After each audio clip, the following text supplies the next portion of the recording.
চলো রমা কাকিমাদের বাড়িতে গিয়ে আমরা টিভি দেখবো। হ্যাঁ রমার মা, ও রমার মা। হ্যাঁ বলো, আমাদের টিভিটা না 2 দিন হলো খারাপ হয়ে গেছে, আর ও খুব কার্টুন দেখবে বলছে, একটু দেখতে দাও না।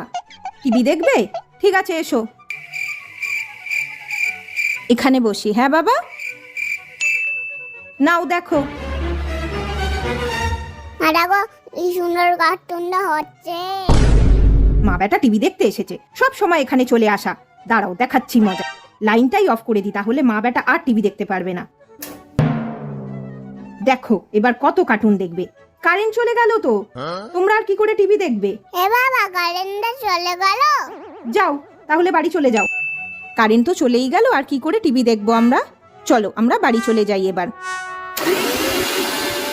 মিক্সিটা চলছে, তার মানে কারেন্টটা ছিল, ইচ্ছা করে বন্ধ করে দিল, বুঝলি তো বাবান। চলো আমাদের যখন টিভি ঠিক হবে আমরা তখন দেখবো। হ্যাঁ।